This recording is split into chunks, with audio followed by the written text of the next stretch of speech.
All right, ready in 5, 4, 3, 2. Yeah. Hey, yeah. Where my mom's at? Where my mom's wearing thongs, hitting bongs at? Raising kids, cleaning shits, need a long nap. Where my mom's at? Where my mom's at podcast with Christina P. Oh, snap, mommies. Let me get my dates out of the way so we can get on to our guest today. Are you going to come see me do stand-up? I hope so. Hope by the time. Phoenix, maybe. It's probably, I don't know if it's past. West Palm Beach in May. And then I do Short Lake Titties, Utah, Wise Guys, June 11th and 12th. San Antonio, Tejas at the LOL Comedy Club. Liberty Township, Ohio, July 22nd through 24th. The Columbus, Ohio, Oklahoma City. Keep going up, mommy. Denver, I had to move to October. And then Raleigh, North Carolina.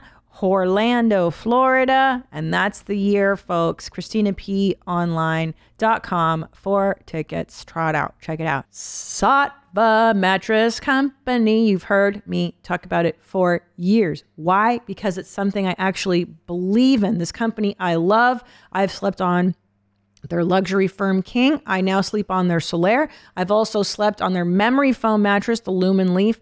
I love this company. Why? Because you get a better mattress for a fraction of the cost. There's nothing worse than going into a mattress store. You try one out for a few seconds. It costs so much money.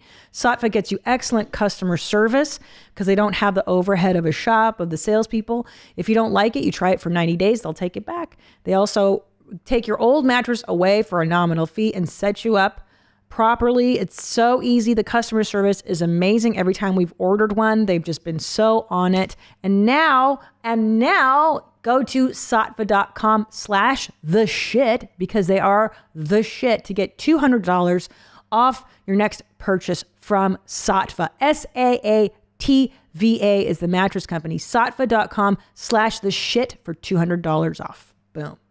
Now, this guest is so major and like, man, Rob Iler, guys. Fucking, I'm just gonna, clap for him. First of all, thanks, Ladal. You know, my relationship with you has really blossomed this year because you came on your mom's house with Jamie, Hamie, as you call her sometimes. Jamie-Lynn. Jamie-Lynn.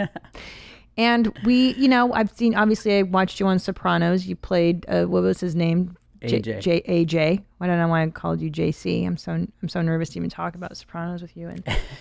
And then, so we got to know you in your mom's house. And then I grew to love you. Tom and I love you. You were sending us wacky clips. And we're like, now Rob Iler's an unofficial producer on your mom's house.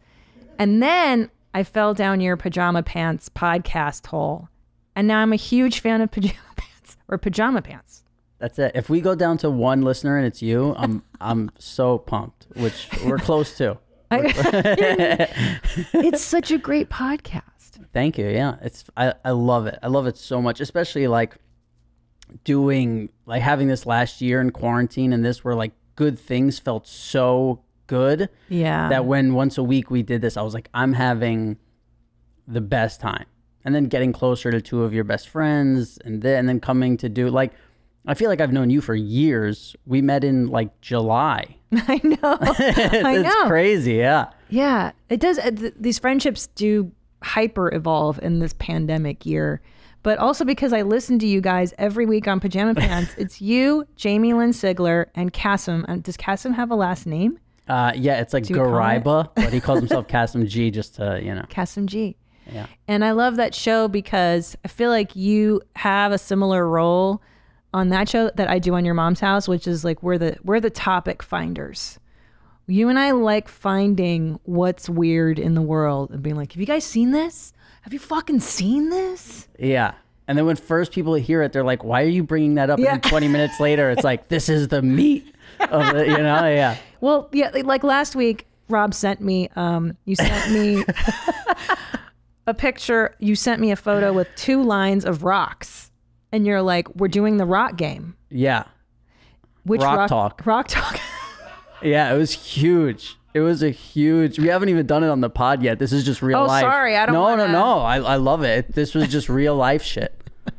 And you and your friend Kassem went to San Diego, and you collected these rocks. And in talking about them, and so, but I get it, because so you line up the rocks, and then you ask somebody which one of these rocks are you attracted to? What do you pick? And I had to do it by photo, which I felt a little like, God, the pressure, like I can't hold these rocks, I can't know these rocks, I can't vibe with these rocks. Yeah. Now here's what happened. Right? Yeah, the gravity. Listen, it's a real serious thing, and that's how we knew who our real friends were, when as soon as we brought this to them, they took it so serious. Like, it was like, all right, like they had like the way it was lined up and everything. And then there was a weird thing where, like, after people would pick it, me and Kassem would be like, oh, and they would be like, whoa, what is that? What does it mean? And we're like, no, there is no wrong answer. There's basically like 40 rocks, and you pick which rock is and then, like, we would sometimes, like, you'd forget about a rock that you picked like 5 days ago that we kind of like was off to the side, and then somebody would pick it, and we'd be like, wow, really? Yeah. That's your favorite. That's and your favorite. Kassem would say what it was at one point in time, each of these rocks spoke to us. Yeah. For a reason. And he was we took it super serious, and then, like, someone would say something that was just so outlandish every like minute that we would burst into laughter, and then try and go back to serious, and then it was it was a roller coaster. Yeah. But this is why I like Pajama Pants, because it's similar. it's at that level of nonsense, but it makes sense if you really get it. If you get it, you get it, and you're in that world. Now, I would like to say, which was miraculous, is that I picked a rock. It was blue, and it had a white stripe through it. I handed it to Tom. I did not tell him what rock I chose. How many rocks were available as a choice option? Yeah, I would say minimum 20, maximum 30. Something. Like, it was a lot of rocks. A lot, yeah, and very different. Very different. Very different in color, shape, texture. There were ones that looked like a tooth. There were ones that looked like an egg. It was crazy. Now, I have also had one in my heart that I've been thinking about. It was a pink dazzler, just a little pink dazzler. And wow. But here's what I did. I talked myself out of liking it, because I went, but that's not bold enough. And isn't that me in a way? Oh my God, that makes so much sense. This is what rock talk fucking does, dude. People are like, why are you fucking picking rocks? And all of a sudden they're like, that's me on the table. I'm the rock. Like, yeah, man. Oh my God, wow, rock talk. Like, rock talk, dude. This is huge. Because I'm always denying the softer feminine, like, oh, just embrace that side of you. I wonder if there was a part of you deep down that was like, well, like somehow, because you picked the same one as Tom. Yeah, so then my husband chose the exact same rock. Yeah. And you were like, boom, rock talk. Like, that was, you guys are made to be married. Yeah. That's pretty, and I gave you guys were on the rocks before that, and now after rock talk, you guys decided you're gonna keep going. You're gonna stay together forever. I think. No, we weren't on the rock. We weren't on the rocks. But just how wild that he looked at the same picture and he was like, yeah, that one. And it was like, boom. I'm like, oh, that's why we're married. And you guys were the only two out of everyone who did rock talk to pick that rock. Is that right? Is that right? Yeah. Wow. Rock talk is crazy. I'll send Nadav a picture of the rock so you could put it up on the pod. It's I can't have people not get, they need to see. I love it so much. It's so silly. Can I just say, I just want to say why I'm really bad at show business. Yeah. And it's like, I'm never late for shit, ever. When we did YMH, I showed up 5 minutes late because there was a car crash, there's helicopters and all this shit. I'm like, fuck. And then for this one, I got out of my Uber and got in a fight with the guy and got in a different Uber. So I was just 5 minutes late. But Josh Potter podcast, 10 minutes early. Wow. That's why I'm just not meant for show business. I don't know. I can't catch the show business groove, You're saying that. Are you saying that because Josh Potter is like a lesser celebrity? I mean, you call him the cockroach. You're a mommy and he's a cockroach. Yeah, I'm not saying it. You say it. I'm a fan. You say it. I repeat it. Yeah. Yeah, I know what you're saying. Yeah. You know what's funny is that what I love about you right now is that did you flog yourself or have panic as you were late? Did you feel like, no, because it was God. like I've been here a bunch. Like Nadav doesn't even have to come get me outside anymore. Like I know. You knew. I know what's up. Yeah. So because it was you guys, I didn't feel too bad. But normally I do set myself into like a When I'm late, I just feel like such a piece of shit. Me too. Yeah. See, now this is why you and I get along so well. We have similar psychological issues. Yeah. I too have a thing about being punctual. And if I am late, it sends me into a fucking panic, especially in LA. It's like traffic is always so horrible. And I always think I'll be like excommunicated or someone's gonna.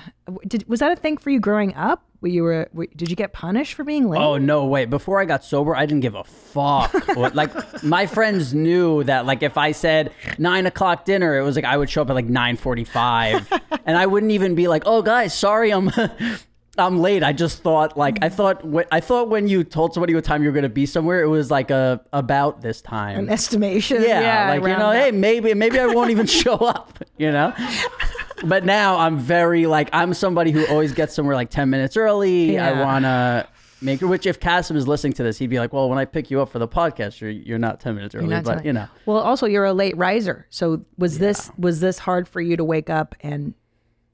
Well, that's the thing is, like, you guys hit me up. Nadav hit me up. He's like, hey, can you do where my mom's at 11 o'clock on Tuesday? And I'm like, yeah, no problem. Like, I'll wake up at 8 a.m. because I got to shit first. So it's like I got to always. Always. I have to shit always. first. Yeah, because I can't, otherwise I'd be sitting here just like, yeah, like all fucking weird posture. And you'd be like, what's going on? And even if I didn't have to shit, I'd be like worried about shitting. So he's like, can you do 11? And I'm like, yeah, of course. I'll wake up at 8 a.m. Like, no problem, whatever. And like 6 a.m. hurts. 8 a.m. is like, you should be able to do this, you piece of shit, you know? And then like 9, 10 is whatever. So, and then yesterday he hit me up. He's like, sorry for the last minute change. Can you do 1 p.m.? And I was like, fine, Nadav, but you guys owe me one. I love when fucking shit gets pushed or like, it's the best. Yeah, it's the best. It's pushed is the best. So now you mentioned this morning shit routine. Let's go through it because I am the same way. It's almost Dr. Drew thinks an OCD with me. If I don't brown, the day does not begin for me. Yeah. Now I induce the brown by coffee drinking first thing. You have the coffee maker in the bathroom, right? In the bathroom. I know. You know all, it. Yeah. You know it, Rob. So we don't even have to talk for the rest of this pod. Yeah, we could just sit here and. Yeah. I just drink like 90 ounces of water when I wake up and have to poop. And that'll get it. Yeah, I'll chug like 3 of these. And that's enough to induce a brown. Yeah. But also like, it's not like it's going to induce it 12 hours early, but if it's like, if normally my brown time is like 11 and I need to push it to 10, we just chug a bunch of water. Wow, your system is very streamlined. It sounds like I only eat once a day. That's right. Yeah, so I eat one giant right. Yeah, I do that now meal. too. Like, you know how they have? I was thinking about this last night. You know how you watch a podcast, so you know when something hits me. Yeah, I love it. When you know how they have like charm school for people? Yeah, I've been single for a long time. I think I need like a bunch of wives to teach me. This could be the next. We might have to do a thing.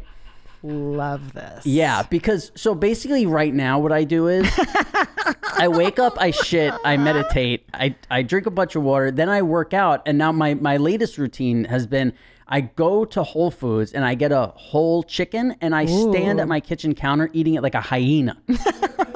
Like literally, just there's like bones flying. Yeah. My kitchen is such a mess afterwards. There's literally like bones over there, like a spine in the middle of like on the stove, and because I'm so hungry because I only eat once a day, that when I open up that chicken, it's just like this animal. And I'm like, if I started dating a girl, I can't do this. No, you'd have to find somebody that was tolerant. No. I don't care how tolerant somebody is. You can't do that on the first. You need to like. Oh my God! I know. I'm thinking about it. Yeah, you need to be so fully disastrous. like you have to be like tired of fucking someone before you can handle that. Yeah. You know what I mean? Like you. So I would need to. And I'm at the point where I wouldn't even know how to eat a meal in my apartment with a girl and not look a little crazy. Like when I make a salad in a bowl that's like 4 times the size of my head. It's enormous. And like the fork, like my elbow has to go in the bowl to get to the bottom with the fork because it's so big. And then I have like a whole chicken. and I have like the 4 dishes that I use that are in the sink all the time, and I only wash them when I need them. Like, I know these things. I look at them, I go, you're gonna have to, as I'm like halfway, when I get halfway through the chicken and I'm not starving anymore, I start going, this is sad. Yeah. Yeah, you know, I'm like, this is not good what you're doing here, you know? When you're pushing past the fullness and now you're just eating to feel something. Yeah, but when I'm inside. starving, I don't think it's sad at all. I'm like, I'm fucking hungry. This is right. Yeah. Yeah. Now, hear me out, because I'm having a lot of thoughts, like a lot of feelings and thoughts. That's what we do. We bring the topics. Yeah.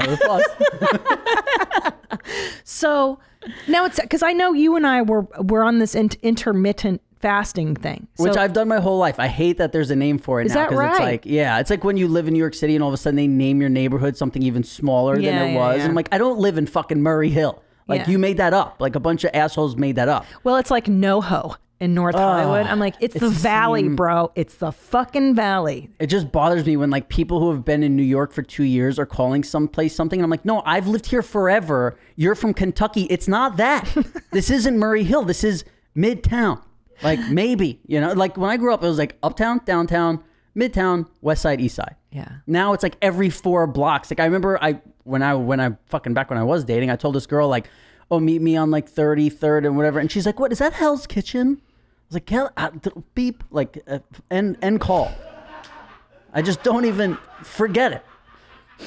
Can I tell you, I love this personality type so much. Like, fucking love it. I have a friend, Sarah Burns. She's from Long Island.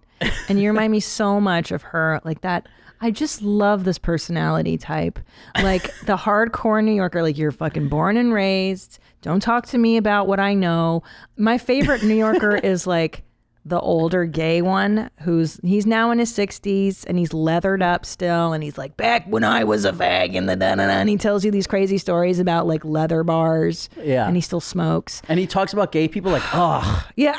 You know, like he's like, oh, these gays now. Yeah, I love it. Know? Okay, back to this chicken thing and back to eating once a day. So now I'm thinking, I'm just throwing it out here, that the amount of calories you're shoving into your body in one meal, could you possibly now make that into at least 2 meals? So that way, just hear me out.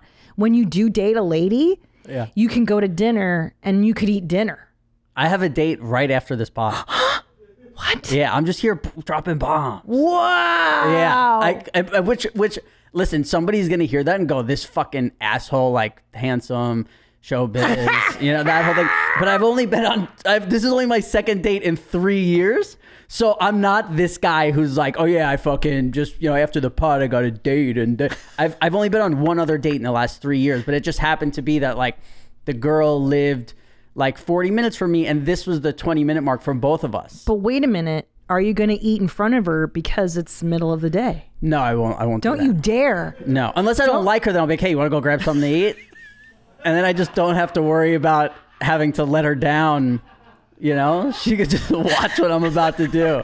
Because I've heard about this, how you eat, and I want to see it now. Like I want to have you over and feed you, because I know Jamie would have you on Sundays, and she was like, Rob goes hard. Well, because what happens is everybody sits down to eat, and then like you feel the vibe of people wanting to hang out with me while I'm still eating because they feel bad or whatever. But then it gets to the point where Jamie does all the dishes. They're back on the couch watching like a movie, and I'm like halfway done eating, you know? And then they're all like, are you still, like they look in the kitchen, are you? And I'm like, yeah, like I'm in the convo, you know, like I'll throw little fucking tidbits of information in here and there, like little jokes from the fucking sidelines or whatever. But they're all like, and then what'll happen is they'll order like ice cream on like Postmates. The ice cream will show up and they'll be back in the kitchen eating their dessert, and while I'm still just fucking eating dinner. Yeah, listen, it's a process. But yeah, so they have made a name for it. Yeah, right? Once a day fasting. eating. And I essentially do lunch is the biggie. Maybe a little breakfast, couple hard-boiled eggs, nothing crazy, and then dinner, maybe a vegetable soup. Maybe I try to keep it lean, you know. But so you're saying that, do you not like the feeling of eating dinner? Could you? Well, here's what happens is, when I eat, like let's say I eat breakfast, I'm hungry all day. Where like now I won't eat until 6 p.m. and then I just have to be hungry from then on. But I get so full that I'm not that hungry. But If I eat like a little breakfast and a little lunch and a little dinner, I'm fucking starving all day. That's and it's so true. It takes up all of my fucking bandwidth. Like I just, people are trying to have a conversation with me and I'm like, I'm starving. Yeah. And then the other problem is like when people are on diets and shit and it's like 11 o'clock at night and it's like, oh, I'm kind of hungry, so I want to eat. And then you think like, well, you know what? Tomorrow I'm going to have those 3 hard-boiled eggs, so let me not eat now. And it's like, I get so angry and fuck this. But with me, if I'm hungry at like 11 o'clock at night, I'm like, yo, tomorrow I'm going to murder that dead chicken. Like, I know there's just going to be shit. So I don't feel so bad about, like, you're like, you could wait until tomorrow because tomorrow I'll just go nuts. Yeah. And that's what I do and it works for me. Do you eat the skin? It depends, yeah. Like I'm not like no skin. Yeah, that's like the best part. Like Yeah. I would eat just skin sandwiches if they. It's just I know it's gnarly, but I really like chicken skin. See, I think like crumpling up chicken skin and putting it on top of something like a salad or something, that shit would be good. I don't know if I can get on board with the skin sandwich. That just seems a little too crazy. Well, I like Zankou chicken. Have you had that one yet? Yeah. I would eat a skin sandwich of just Zankou. I say it every time we get it here. Yeah, they're like the Peruvian. Oh, I like that's the best. There's this place in New York called Pio Pio. Wow, like when you put people onto that place, it's just like it's the best chicken in the world. Was it garlicky? A little garlicky. They give you this like green sauce. They're like, yeah. Right, yeah. Anteicho or cacaquito, whatever. And you're like, what? How do you make that? With what? I don't have any. I've never had anything in my fridge that looks like that. It's magic. Yeah. Those little Incas, they know, or whatever they are. Yeah. Incas, Whoa. right? You might have to apologize to someone. How dare you? I know. Yeah. So much to apologize for. Will you play this video? What I sent you this morning's Zoli. Yep. This is perfect time for you, Rob, to see this. This is so fucking amazing. The pronouns em, ers, or z, them, zers, or really any neo-pronouns that aren't z, hers. I am a white transmasculine femme non-binary, temporarily mostly able-bodied, neurodivergent, obsessive-compulsive, chronically ill, culturally Jewish, Unitarian Universalist, non-monogamous, demi-low romantic, gray demi-bisexual, survivor of acute and complex trauma, millennial, and cat parent in mental health recovery. Yeah, we sum that up into one word: annoying. I've met girls like that too. Don't feel bad. You're not that unique. Your words are just fucking crazy. Semi-agoraphobic romantic. Like, what are you taught to get over? It's Get just, over. And what's a demi-low parent? What was Demi it? Lovato? Demi Lovato. I'm a Demi Lovato fan, and no one understands me. It's like, it's just enough. Like, why do you know so much about yourself? Yeah. You know what I you mean? Like, I feel this way. I need to look it up and it's like, shut up. It's so painful. The craziest. I sent you something 2 days ago where it was this woman. Oh, it reminds me. So her much to name, talk let's about. say her name is like, Sharon. And then now, like, people have been calling her Sharony with like an I at the end instead. She made like she had a whole press conference or some shit to let everyone know her name is Sharon, and the quote was, "I'm taking back what's mine." It's like, you've done nothing. You just did nothing. Are you mad at yourself for being quiet for fucking 20 years and letting people call you Sharony? Like, deal with that yourself. You don't have to. I don't need it on Apple News when I open my phone that you've decided to like change. I was saying, like, if I was in Spain and everyone was like, hey, Roberto, and one day, like, I stood up in front of, like, at the restaurant and I was like, it's Robert. You know, it's like, shut up. Dude, what the fuck? Like, you're just an asshole. I hate it. But that I know you're referring to, I think they also had to attach race to it. Oh, it's everything. It has to be like an underpinning of some social justice cause. And you're so funny. You go, it's like people calling you Christine. Could you imagine if you were so offended? And I was like, yeah, it's sexist. You need to call me Christina. Yeah. Like, oh my God. It's and like that's the other thing, right? When people say like it's racist, like I know the whole like Kamala Harris thing was a big deal. Like, but if you put and they're like, well, people laugh, and I'm Irish. If you put a sheet of Irish names, you ever see how fucking Irish people spell Owen? No. Can you look like that up? Gaelic or... There's like a number in it. Like they get fucking silly with it, and it's like, I can't pronounce. Welsh. Oh, Yeah. right. But there's another one too where it's like Eon. EUGH, and then if you here EOGHAN. Yeah, what is that? It's Eogahan. Which is fucking bullshit. And by the way, like, this is not me being racist. This is you putting a bunch of, I'm Irish, but if you put a bunch of letters together and I read it wrong and then I have an opinion about it, like, here's the deal. There's so much fucking, like, disgusting racism that goes on. Why are we trying to find, like, more newer things that have nothing to do with it and be like, you're... Like, what? What are you talking about? Like, Yogan's parents just spell his name like a fucking douche. Like, I don't know why it just has to. It's just so. It's so crazy. And also, these Crusaders. I mean, it's like, okay, well, we no longer say this word now. Okay, great. How did that change a fucking thing? Really, really, and the day-to-day lives of people. Like, did that really? Now that we no longer say, what was her name? Shiluli, or instead of Shanani? I don't fucking know. Yeah, it's like this one. And then you know what's going to happen like 6 months from now when when everyone's just like, oh yeah, okay, Sharon. Like, then all of a sudden there's going to need to be something else. Like, well, I said Sharon, but on my Starbucks cup, they wrote Sharony, and I think it's because they knew who I was. And it's like, no, people don't care that much. No one cares about you. Yeah, it's like, stop. What are you doing? Like, I just think no one cares. We need, and I hate, like, you would think that this was going to be it, the fucking pandemic, but it wasn't, of a thing of like, we need people, how like in fucking back in the day, people had to worry like, is a fucking panther going to come bite me in my neck while I'm sleeping? Like, when you're thinking about that, you're not like, I'm also a Shia LaBeouf fan. What did that girl say she was? A fucking... I know. What'd she say? Well, here's the thing. I agree with you that I thought that when survival, I'm a Demi Lovato. I thought too that when day-to-day survival became more of an issue, it would put these people in the and it went the opposite. It actually kicked it into high gear. And there is a level of entitlement. It's funny, like with this pronoun stuff, these teenagers. They're essentially just teenagers looking for identity markers. It's what I was a goth, or I'm goth, I'm punk, I'm this and that.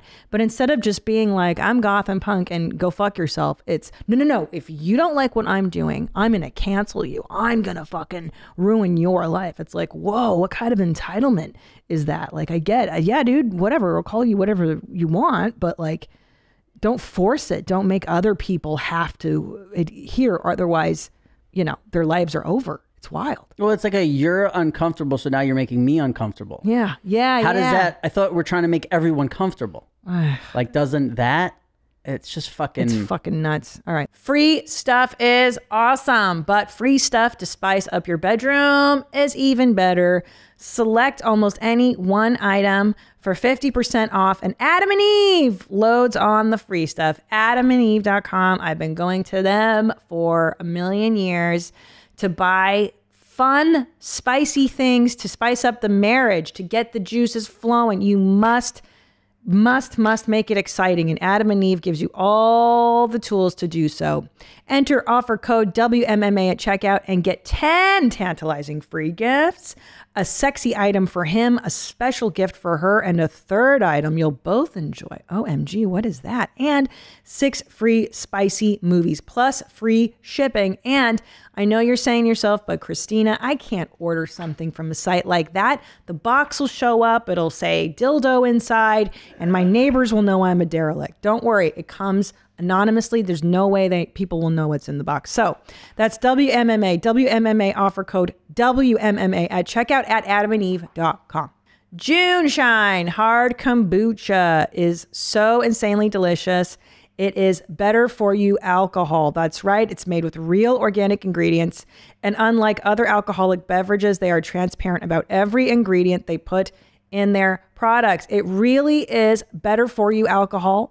It has functional ingredients. It is low in sugar, easy on the gut, gluten-free, and full of probiotics. I opened up a June Shine when I had my Mexican food the other day, and it was so great. It was such a nice, fizzy, bubbly complement to what I was eating. It's refreshing, it's light, and you get a nice, lighter, brighter buzz. You don't feel bloated and disgusting like when you drink other stuff. They just committed to becoming 100% carbon neutral, Juneshine. They donate 1% of all sales to environmental nonprofits. Their brewery is powered by 100% renewable solar, so you feel good. We've worked out an exclusive deal for Where My Mom's At listeners. Receive 20% off plus free shipping site-wide.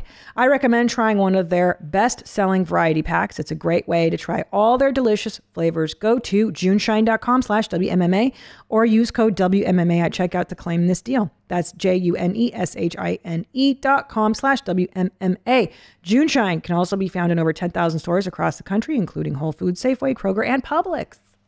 Let's get into some serious business, though, now that we're going to solve all of the world's problems. First of all, Rob Iler invented Pazsitzky effect. He coined the term Pazsitzky effect. You were a great namer of things. Yes, pushback tour. Pushback tour came up with that one, too, for my 2021. You're very good with naming. You have to help me name my special now. But, okay. So you coined that phrase. But first, before we get into those, because I like closing on Pazsitzky effects, let's talk about growing up on television, because we got to tie in mom and childhood stuff somewhere. AJ, fucking AJ. I have to admit something to you that AJ, when he was 15 and suicidal, I wanted to fucking kick his ass sometimes. Some of those episodes where he was super whiny and stuff, I was like, just fucking kill yourself, AJ. And I feel bad saying that to you now that I know you, and I know you're the character and you're not a thrilled person. Oh, we think the same. I agree with you. I felt you the felt exact same way. You felt annoyed too at AJ? Yeah. David Chase, there was like a Sopranos book, and David Chase said like his favorite line was, I said something like, oh, what do you feel about your character? And I was like, I wanted to slap him like all the time. Is that right? And you're just like, yeah, it's just like,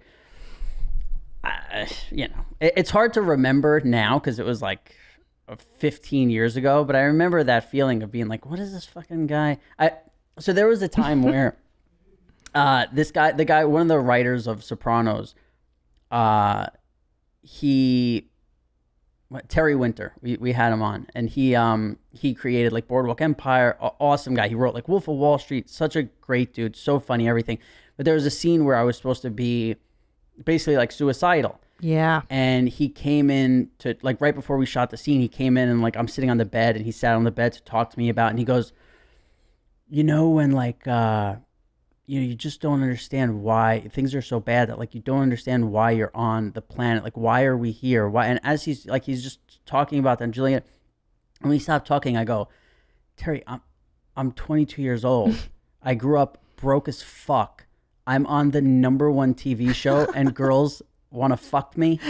I was like, no, I don't know what the hell you're talking about. Yeah. I was like, I don't sit on the edge of my bed crying, wondering why we're all here. I know why we're here. This is fucking dope, dude. Like, I was 22. I was like, this is all dope. Like, what are you talking? Like, my friends are waiting at my place right now with a pound of weed for me. Yeah. Like, life is fucking, this is the shit.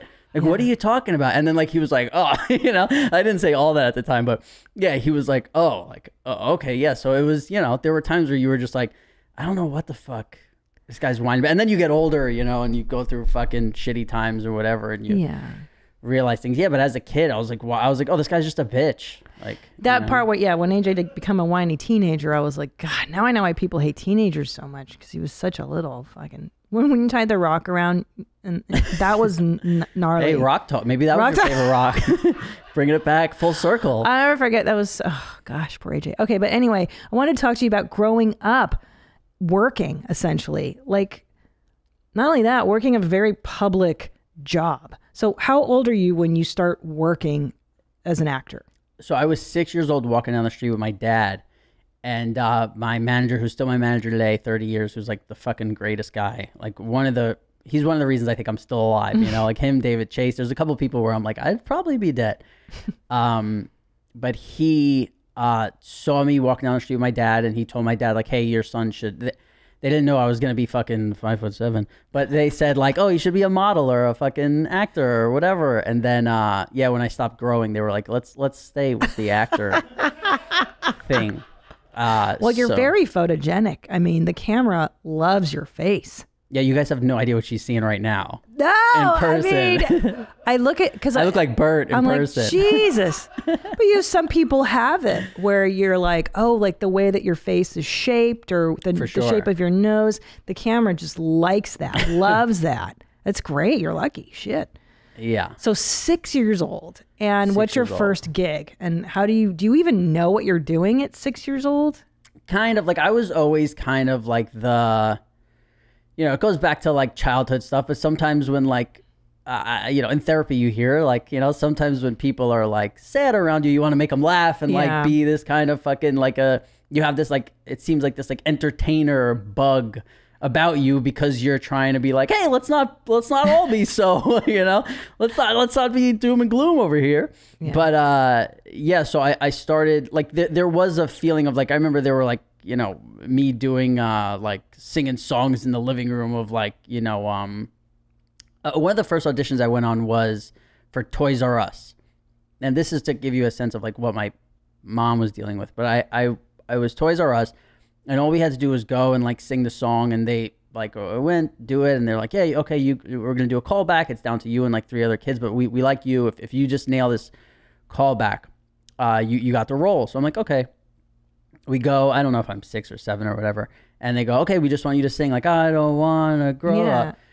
So they said that they were like, and action. And I turned around to the camera and I went, hey, little sister, what have you done? And they were like, and like the whole place, like, they were laughing and they were like, oh my God, that's so cute and like so funny. You're so quirky and like whatever, like what 7-year-old is going to sing, Billy Idol or whatever. And then they're like, that's okay, amazing. And like now do the Toys R Us. And I was like, hey, little sister, shotgun. It's and I just like wouldn't stop singing the fucking White Wedding. And they were like, we want to give him the role. Yeah. But you're a Toys R Us like national commercial. Just please sing the song. And I wouldn't do it.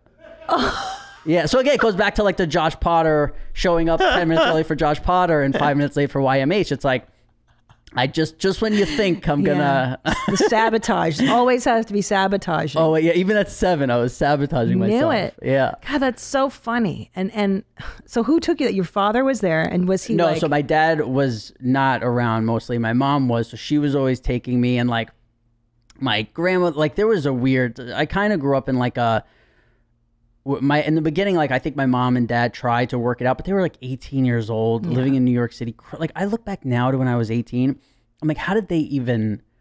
It's insane. I just turned 36, and I'm like, I might be able to watch a kid for a weekend. I know. And they like full. It's just crazy. They had you at 18. Yeah. Yeah, they're teenagers. Crazy. Think and about especially who you were like at 18. Just in New York City, it's like you think you're an adult, but you're not. Like I see like these. When I lived upstate for a little bit with my dad, another fucking thing, but I saw like upstate kids, and I'm like, oh, this is a whole different world, because it was like these kids wanted to go to the movies, and they'd be like, Mom, can you take me and Josh to the movie? And like their parents knew their whole world, and they were involved. My mom knew like 2 or 3 of my friends who would come over. Like they didn't know 99% of the shit that was going on. So like, I just can't imagine. And it was like a 1-bedroom apartment, and it was like my grandmother, my grandfather, and then it was like my mom was there. They were watching me there. Then and there was like no door to the 1-bedroom. It was all fucking, we were so like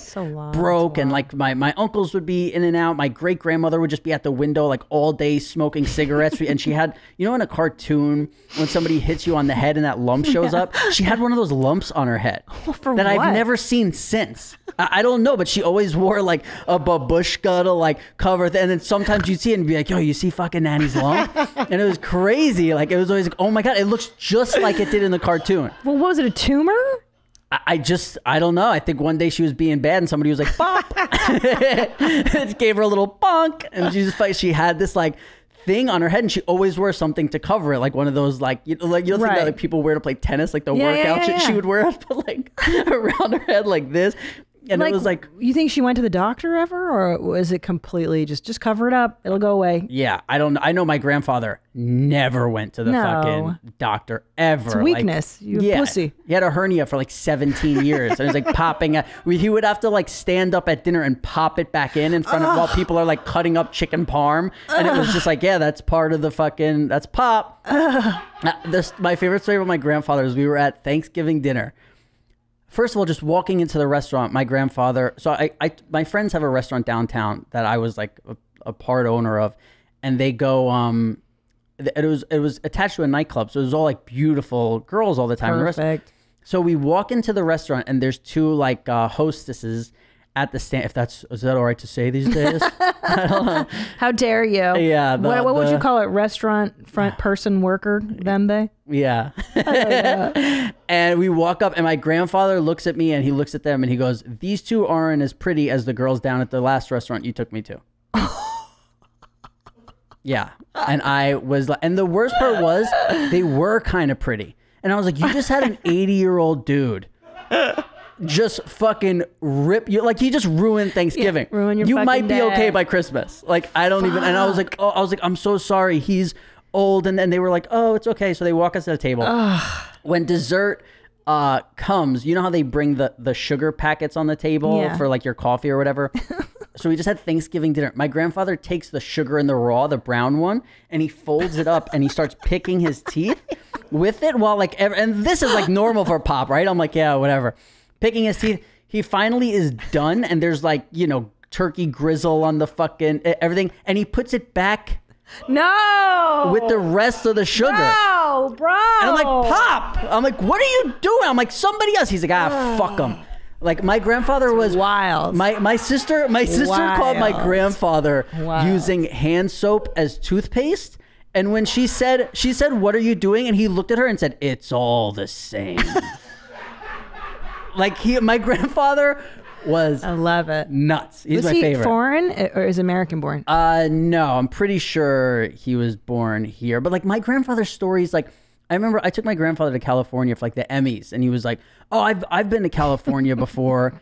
And he, first of all, he shows up on the fucking plane with 2 key food bags, like shopping bag for like Rite Aid with his fucking underwear in it. And he's like, well, if a plane ever goes down, you want to make sure you have clean drawers. I'm like, what are you fucking talking about?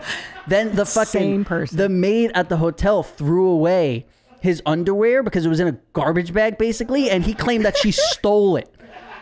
He's like, I know she stole my fucking I'm like, Pop, you have like Fruit of the Loom stained old underwear in a key food bag. Like, people are stealing. It's always someone stealing your bullshit. Yeah. So I told my grandpa, I'm like, I take him to California, whatever. And we're like here for 3 days. And he goes, where are the casinos? And I'm like, what do you mean? He's like, last time I was here, there were casinos and it was like a big deal. He thought California was Vegas. Oh. Like, he just didn't know the difference on like his whole life. So like, even if my grandfather told me who he was born, I wouldn't even take it. I wouldn't take his word for it. Yeah. That generation was just so fucked. Like, you, at least, okay, so, you know, mine were in Hungary, my grandparents, and then there's World War I, World War II, communism. Like, they just got hammered back to back to back with hardship. And even in the United States, right? The Depression era, you're growing up with that. And then, so what kind of life? I mean, there was no such thing as psychology. There was no such thing as treating children like children. So he was probably raised like a tiny adult. Yeah, and so much hardship. Then, that's why he's like, I'm here, him. I'm here, call me here, him. It's like, no, he was fucking exhausted. This guy had everything taken from him so many times, I'm sure, and would just be so excited to have a job. Wait, point of personal privilege. Yeah. Could you not make noise during the meeting? Yeah, it's absurd. The audacity that the world should conform to what you think it should be is fucking unreal. But anyway, so it sounds like, I mean, now that I'm getting a nicer picture of Rob's early childhood, I mean, because at first I'm thinking, gosh, it must be really hard to be working as a child. And now I'm like, The Sopranos was the best thing to happen to you, because who knows what really would have happened to you had you been left to that life that you were set up to have. Right? Well, you go to the local school, you hang out with some knuckleheads, you smoke some dope. At least you were doing that on the weekends, and now you had this great day job, essentially. And I mean, I don't know. You tell me. So what's crazy? Being famous at. So how old are you when you start to work on Sopranos? 12. But fucking nuts. And that's the thing is a lot of people when I talk about being sober and how much I fucking partied, like my level of partying was, you know, it was like I went to Vegas for 2 weeks one time. I came home a year and a half later. And I just had like my bag, like the bag that I went for 2 weeks with, and it was like a year and a half later. And I remember like I had to go home. Yeah, I can't even picture you as this person because I've only known you this way. And I hear you tell stories on Pajama Pants, and I'm like, what, dude? Yeah. So people always think like, oh, Sopranos made you this crazy like party drug guy, and it's like, no. My friends who I took to the Sopranos premiere, out of all of them, 4 of them are dead already. And this is, you know, 14 years ago. They were all my age. And it's just, that was my group of people, you know, like that. This is from the neighborhood, you're saying. This is these are guys you would have been with anyways. That's how I never met any of them in any sort of show business way. It was all like neighborhood guys. We'd be in the park until 3 a.m., 4 a.m. Like cops come chase you out, and then you go somewhere else. And it was just like smoke weed, drink, do whatever. Yeah, it's wild. Yeah, and it was just like, you know, my friends would, and that was crazy too, is like I would sleep all day because we would get like a year off of Sopranos, and my friends would be at school all day. At 3 o'clock, I would go meet them, and it was like, oh, now they'd be done with their day, and they'd start drinking and smoking and this, and I would just be getting up like, all right, like, you know, we're fucking, we're hanging out, we're drinking, we're smoking, we're in the park. And so wait, hold on. So did you have school on set? So I kind of like, up until I was maybe they tried to do school on set, and it was a joke. I was like, dude, please, like, it was crazy. It's like, whether some tutor would come and like they kind of just like tries to go over stuff, and I'm like, I'm not even doing that in school. Like, why are we doing it here? Like, I'm like, I don't know. Like, let's hang. Like, look around. Like, you know, I'm like, I'm not gonna need this shit. Like, I might, but even if I do, I'm not gonna use. Like, you're not going to law school. Like, you're right. I'm not gonna be a fucking lawyer. So it's like, let's. And she's like, you know, trying to prep me for the SATs, and I'm like, I don't fucking. I showed up to the SATs so fucking hungover and feeling like shit. That I was just like, I just like filled out the bubbles, and I was like, I don't even fucking know why I'm here. It's like that Lori Laughlin's daughter with Jade. And I forget her name. Yeah, Jade. And I follow her on Instagram, and I'm like, this girl has everything she needs. She does not need to be in college. She's already making millions of dollars, and she's figured it out. Yeah. It took me years to unlearn what I learned in school in many ways. Yeah. But okay, so anyway, so you're right there, and you fuck the SAT.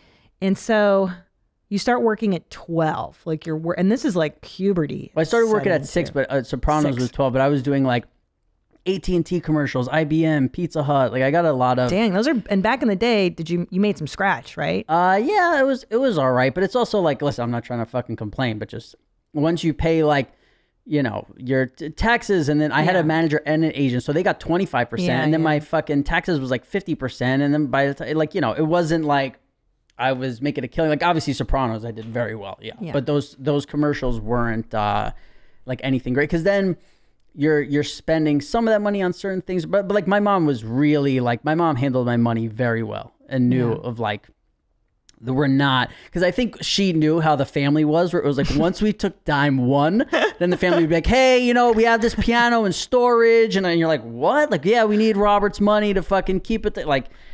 She knew it would happen, so she was just like, nope, we're not touching his money. Great. Which was great. Yeah. And that's really lucky, because most kids in showbiz don't have that. Usually the parent is, you know, taking advantage and whatever, your momager, your Lindsay Lohan momager thing. So like, but they did have something called like the Coogan law, I think it was. Yes, I've heard that. Where it's like, you're only allowed to touch a certain amount, which would be like a fee if you were the manager of your kid. I heard that on your podcast. I forgot you had some other child actor. Yeah, Chris Marquette. Who has a podcast about, it's called the Coogan Chronicles, and it's about child actors and all the shit around it. And he had me on, and I was like, I can't talk about any of this, dude, because I don't know anything about acting and like I just like showed up to Sopranos and hung out. Like, you know, it was like a bunch of fucking guys from Jersey and New York, and we were all like, it was like, we would go to LA for like the Emmys and shit, and you'd be like, oh, look, there's Matt LeBlanc. And like, then 5 minutes later, you'd be like, there's Jennifer Aniston, or there's and like, anytime we were anywhere, it would be like, oh yeah, there's The Sopranos. Like, every single one of us, there would be like 4 tables for HBO, and we'd move all the fucking chairs, pull the tables into one corner, order drinks, and we'd sit there for fucking 6 hours laughing, hanging out. Like it was wild. There was zero LA bullshit. Nobody had a fucking my camper. Like I remember because I was always crazy about taking shits, and like James would be like, yeah, go shit in my camper. Like this place is like, you don't want to shit. And it was just a good guy. It sounded like he was a good guy. Yeah. Oh, he was the best. Yeah. But like everyone, there was nobody. And here's what I think, right? It's like, if you acted like an asshole on set or anything, David Chase could just kill you off. Like if you tried being like, hey, I want a fucking bigger camper, it's like Paulie Walnuts to put 2 in the back of your head, right? And you're just you're off the show, and like, you know, that could happen. So everybody would show up like, hi, like, no, the fucking on this side of the street is fine. Like I'll sit there all day, you know, like nobody wanted to. It's really like the mob. Yeah, you're afraid you're gonna get whacked every week. Yeah, there were people wild. There were people who, when they got the script, would just fan through to make sure they didn't die. Legit, yeah. Like I didn't worry about it because I was the kid, and I was like, oh, I don't think I'm gonna get killed. But there were characters who all the time were like, at the end of every season, were like, thank you for not fucking, like to the writers, like thank you for keeping me alive. Yeah, I was upset when Christopher. Not spoiler alert if you haven't seen the whole series yet. I mean, that's bad on you, dude. It's been years, but when Christopher happened, I was devastated. I really liked his character, and the girlfriend. Drea De Matteo is the fucking best. Christopher almost sits on the dog and it's the best when they're all whacked out on drugs. I love it. They're all just so, and like, you know, like I've had people on the Sopranos, like Michael Imperioli or Dominic, or these guys say like, you know, we're like family. I'm like, no, it's better. Because I'm like, you're like my family, but you don't like, there's none of the bad shit, you know? Yeah, I have to tell you, because I've known you now for a minute, and I've known people that were whatever. I think you are pretty fucking okay. I have to say, I feel like the Sopranos was inherently good for you. I don't sense that you came out of it like secretly fucked up, like fucked up things, bad things happen. I don't get that from you. And your relationship with Jamie is like, it's so adorable. And you got like a BFF out of it, and it sounds like it was pretty great. Yeah. Because like I said, I'm not sure what you'd be doing otherwise. So maybe this was the best thing for you. Yeah, it was for sure. Yeah. It was a great thing. Like it's all great, but it's because like, okay, so Sopranos stopped when I was 22, and I told my manager like, hey, I'll give me a couple months. I'll call you when that was fucking 14 years ago. That's such a great run. Like I just don't, but I'm saying like I was never the guy. There were times we'd get a year off, and everybody would be like, oh my God, what are we going to, and Jamie-Lynn or everybody would be like, I'm going to do a play, or I want to do this, and I want to, I'd be like, I'm going to hang out with my friends at the park. Like, I'll see you guys in a fucking year. Like, we have a job in a year. Are you guys fucking nuts? Later. Like, so I was just never, I was born and raised in Manhattan. There was nothing about me. There was just like showbiz. I never fed off of like, there would be times where like we'd be on stage and people would be clapping, and I'd be like, ugh.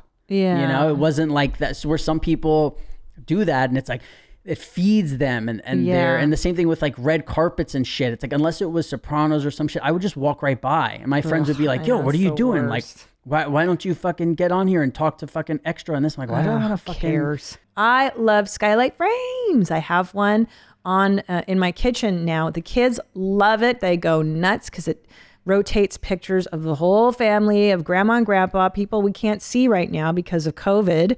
And it was just so fun. You can receive photos because it's linked to an email account, and then boom, it shows up, and everybody is just dazzled. It's a great way to feel close to those you love, even when you're far away. Anyone in the family can send photos to the frame, so it's a great way to keep family members in touch. It really is easy to set up. I did it in just 60 seconds. And even the least tech savvy of us, that's me, can use it. It looks like a real photo frame and adds a beautiful touch to your home. It really is sleek and beautiful and goes very, very well with our decor. Now, as a special holiday offer, you can get $10 off your purchase of a skylight frame when you go to skylightframe.com and enter code Christina. That's right. To get $10 off your purchase of a skylight frame, just go to skylightframe.com, enter code Christina. That's SKYLIGHTFRAME.com and code Christina. When we think of health, we tend to think of exercising regularly, eating right, and getting 8 hours of sleep. But you know, mental health is just as important as physical health. And I know it can be hard to talk about some of this stuff. That's why PlushCare makes it easy to connect with a doctor wherever you are, whenever you're ready. PlushCare's primary care physicians are here for you 7 days a week to help you start feeling better as soon as possible. In addition to handling ongoing and urgent care, they also treat a wide range of common mental health issues like anxiety, depression, stress, or even trouble sleeping. You can get same-day appointments and see a PlushCare doctor right from the comfort of your own home using your phone or computer. You get your prescription sent to your local pharmacy. PlushCare accepts most major insurance carriers and is available in all 50 states. PlushCare makes it easier than ever to take care of yourself inside and out. Start your membership today. Go to plushcare.com/WMMA to start your free 30-day trial. That's PLUSHCARE.com/WMMA for a free 30-day trial. Plushcare.com/WMMA. Yeah, I think being outside of LA is what saved you and Jamie, because you guys are so normal. And it's definitely when you're in this LA bubble of celebrity weirdness and you're young. And then you partied in New York though. Hard, too, yeah. But it was like my friends were like, I think people's friends in LA probably make them feel really cool about being famous. Where like most of my friends were like, what the fuck are you doing? Like, why are you going to do that when we could? So like, what do you mean you're going? I remember we won a SAG award, and like that's the only, like we won the Emmy and the fucking Golden Globe, but the only one they give you personally as the actor is the SAG award. So I had my own, and it was in my apartment, and my friend was like, "Oh yeah, Rob won the fucking Saggy Nut award." So so all of my friends would always be like, "Oh yeah, your fucking Saggy Nut award," like this. So it was like they weren't like, "Wow, man, like you won a SAG award. Do you think maybe you want to win another award?" Like they were like, "Oh, this fucking Saggy Nut." You know, that's just how it was. So it never like being famous it never fed any part of me. Like I was more like, let's fucking party. Like so you were a party monster though. And man, hearing your stories on your guys' podcast, I cannot believe you're the same person. I don't feel like I am. I feel like it was a whole different fucking time. Like, I talk about, this is like the most famous story because it's just like what that I tell, that like what of where I was at. But the last time I partied was my 28th birthday, and I took like 35 Molly. Oh my God. Yeah. So I had gotten to, so what happened was at 22, I stopped drinking and everything because I was doing coke so much that I was like, I can't stop doing coke if I keep drinking. So I stopped drinking for 9 months, and I was like, hey, if I start doing coke again, I'm never drinking again. Like, this is it. It's over. And then like right as I started fucking drinking again, I just started doing Molly instead. It's like so stupid, but like, so, when I was like 23, I would start, even when I was always like, go for it. So I would take like 3 or 5, like right in the beginning. So cut to, 5 years later, dude. It was my birthday, and I took 5 Molly, and we were chilling at my friend's place. And then like 3 hours later, before we left for a concert, I took another 5, and then I took another 5 and put them in like a ginger ale bottle with tequila. And I was like, I'll sip on this during the concert if I feel like I'm going down at all or whatever. And we walk up to Madison Square Garden, and some guy was like, security guy's like, hey. And I was just one of those drug moments where like everything hit me, and it was like, oh no. Like, it's all over. Like, I thought I was going to get arrested. I thought this guy, who knows, like, what hit you in that second. But the guy was like, you can't bring that in. And it was like my ginger ale thing. So I was like, all right. And I just fucking swigged it. Oh, dude. I was in Madison Square Garden thanking people for coming. Because it was my birthday. And I was like in the fucking, and the music's going. And people were like next to us. And I was like, thanks for coming to the thing. Like, I thought it was like my fucking birthday party at Madison Square Garden. I was on another level. So, and then over the next like 2 days, I took another fucking 20. Yeah. Thank you guys. That is wild. You know how fucked up you have to be to, that is so crazy. I was Oh yeah, it Who was was playing? incredible. What band was that? There was I wasn't like a house music guy, but there was this one song from this band, Swedish House Mafia, and I was like, yeah, like I love that thing. So my friends were like, oh, for your birthday, like we'll go and take a bunch of fucking Molly. And you thought like they're playing for you? You were like, we hired this band for me. Yeah, I was on just another planet. Like I was totally. I had sunglasses on and like a scarf because I was so like. Tripping so hard that when we were leaving, I was like, wait, I need sunglasses because I can't. And then I was like, I need a scarf too. And I'm like all wrapped up. I looked like fucking Audrey Hepburn or some shit. So, but, because like I've done too much acid at once, and like there's a point where it's not enjoyable. Did you ever get to the point when you're on drugs where like you're just I don't like this feeling. I loved every minute. You like of it always, yeah. But I would hate like 5. Oh, shit. All right. Like 5 days later, I would be like throwing up black stuff for like days. What? And, yeah. Why? When I went to Vegas, I went alone for 2 weeks, and like I was looking around. Alone. Yeah, and I was looking around. I was like, these people seem like they know how to party. Like. New York City is called the city that never sleeps, and I was like, it's just not cutting it, you know. Like I was like, this isn't. We need to step it up a level. And when I was in Vegas, it was like, oh, at 1 p.m. on a Wednesday, you could be on Molly, like walking through a lobby somewhere, and you're not the crazy guy. Yeah, like, yeah. You're just, so Vegas is the bottom of the fucking barrel. Yeah, so it really is. I got a key and I moved in. You got a lease and a key. Yeah, I moved in. Why? Like move in, you go move in. That is so wild, man. So do you think? I mean, I'm trying to guess, like, I'm trying to put it in perspective. Like, you would have been that guy, I think, regardless. It just sounds like the wiring for drug stuff is in you, but probably having money and celebrity exacerbated it. No? Like, being able to walk, could you walk into a nightclub at like whatever you're gonna 13? say, yeah.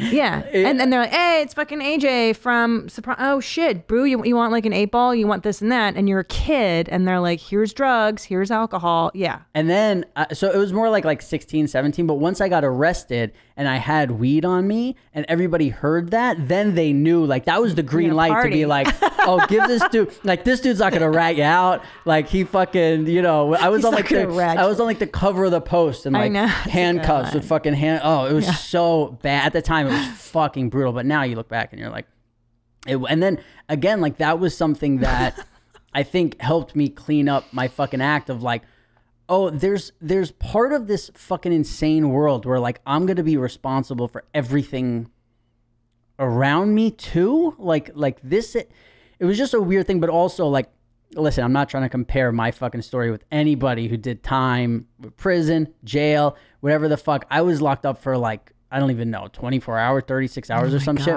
And just that was enough for me to be like, nope. Done. Drugs, done. No, not even close. I was just getting started with that. But just right, like, you're only 16 when you got arrested. Yeah, but I was just like, oh, I got to start hanging out with adults. Like I need to move this party into the fucking nightclub, because when I got arrested, it was like at the park. In the park, yeah, and your friends there were cops because someone threw a bag of weed, right? Oh, I did. I wish I threw the pot bag. I left it in my pocket like a fucking idiot. But I just, you know, it's like we would be hanging out at this park all the time, and shit would always go down everywhere. Like, you know, it's like, oh, fucking 2 people got in a fight over here. This had like the fucking cops are over there. This, and they came in and they fucking whatever. It sucks, and it was bullshit. But it was, yeah, I realized, like, I was like, oh, I now have to find people who are like 22, 23, have their own apartment. That's crazy. But by the way, at 16 to hang out with 22-year-olds is bonkers. Like, you should not even fucking be talking to 18-year-olds at like, dude, I remember one time, like the first time I got drunk at a goth club, a 26-year-old guy drove us there in his hearse and bought me 2 bottles of Night Train. I was 14 or 15, and I chugged them in his hearse and then vomited on the dance floor. And then I was like, yo, that guy's 26, hanging out with like 14, 15-year-old girls. Like, it's so it's not kosher. So like, but I guess your celebrity, your fame overshadows people being like, hey, this guy's like 12 years old. I mean, you're 16, but. Yeah, and also when you grow up in New York City, you do always seem older than you are. That's true. So like, I would chill with, you know, when I was 16 hanging out with 22-year-olds, it wasn't like, oh, who's this kid? And plus, like, you'd grown up working. Right, and also I was the guy who, like, I would get 22-year-olds and be like, hey, you want me to get you into this club? Like, you know, I was like, I was the guy who was like, hey, we're normally like, they'd be sneaking in a 16-year-old. I was like, hey, fucking go put a proper outfit on. And do you think your mom was like, I can't rein him in. 16, he's out, he's on the streets, he's working. I mean, you were kind of an adult at such a young age. Well, I was hanging out in the exact same park that she was hanging out with my dad in. So I was like, what is she going to say? Like, it's like, not only was I doing exactly what she did, but I was also doing it better.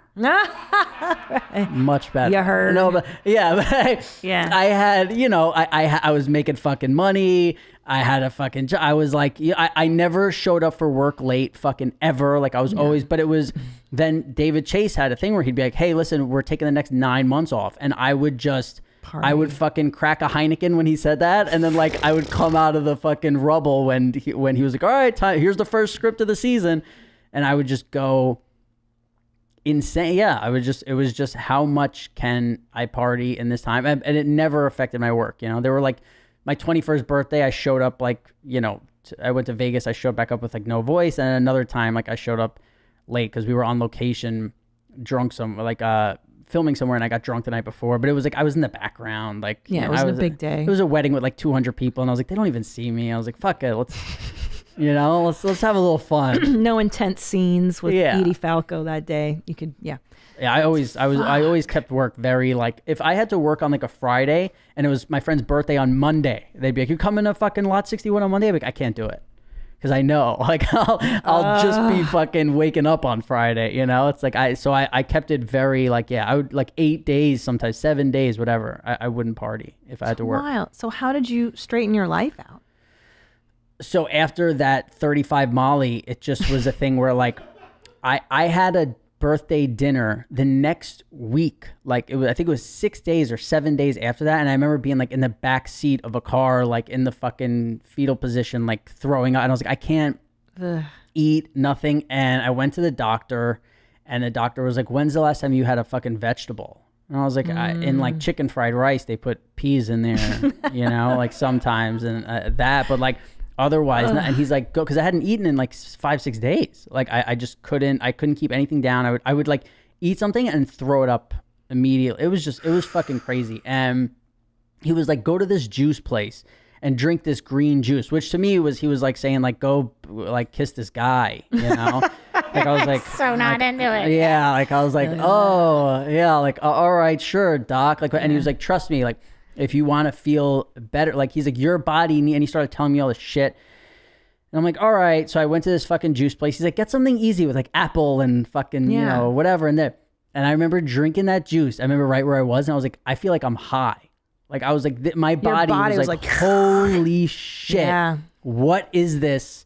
Right. Because everything before it was like, I ate chicken fingers, French fries, and barbecue sauce. It was like every single day, woke up, chicken fingers, French fries, barbecue sauce. Like that was just my whole shit. And so that was it. And then like, you know, a week later, my friend's like, you want to try yoga with me? And again, I'm like, oh my God, like, am I really going to do it? I went and did it. And it was just so fucking like eye-opening to, because I think a lot of the reason why I was partying so much in this, it's like I had things to deal with that I never had the tools to deal with. And then seeing things like meditation or yoga or that, and you start doing these things and you're like, oh, dude. I'm like, you're connecting with yourself instead of drinking and partying, which is like distancing yourself from dissociating, yourself. Getting out of your head. It is a full-time job for me to maintain, like to feel feelings. I have to check in with a therapist. I got to exercise every morning. I got to take my Lexapro.